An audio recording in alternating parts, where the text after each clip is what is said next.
സത്യപ്രതിജ്ഞ ചെയ്യുന്നു. എരിഞ്ഞോളി അബൂബക്കർ, കഴുത്തുമുട്ടം വാസുദേവൻ പിള്ള, മത്തായി തോമസ് പാപ്പച്ചൻ എന്നീ ഭരണകക്ഷി MLA-മാർ സത്യപ്രതിജ്ഞാ ചടങ്ങിൽ പങ്കെടുക്കുന്നില്ല. ഗസ്റ്റ് ഹൌസിൽ വെച്ചവർ യോഗം ചേരുന്നു.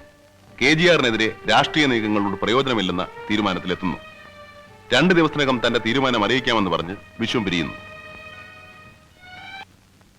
ജൂലൈ 28 ഗോമസ് എന്ന വാടക കൊലയാളി ഇവിടെ മ്യൂസിയത്തിൽ വെച്ച് വിശ്വവുമായി കണ്ടുമുട്ടുന്നു. CM-നെ അസാസിനേറ്റ് ചെയ്യാനുള്ള പ്ലാൻ ഉറപ്പിക്കുന്നു. ഈ ഗോമസ് എന്നുള്ള പേര് തന്നെ ഫേക്കാണ്. വിശ്വത്തിന് ഇയാളുടെ യഥാർത്ഥ പേരോ ഒറിജിനോ നാടോ ഇപ്പോ താമസിക്കുന്ന സ്ഥലമോ ഒന്നും അറിയില്ല. August 1 hotel jazz room number 712 വെച്ച് 20 ലക്ഷം രൂപ ഇൻ ക്യാഷ് വിശ്വം ഗോമസിനെ ഏൽപ്പിക്കുന്നു. 15 ദിവസത്തിനകം ഗോമസ് എന്ന വാടക കൊലയാളി KGR-നെ അസാസിനേറ്റ് ചെയ്യും.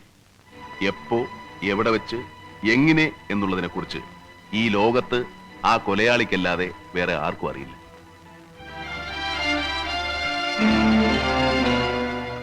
പിന്നെ എന്ത് സംഭവിച്ചു എന്നുള്ളത് സാറിന് അറിയാം. ഈ വിശ്വം ഇപ്പോഴും എവിടെയാണ്? He's under custody. You have done a good work, Mr. Perumal. I hope I will get a good news from you soon.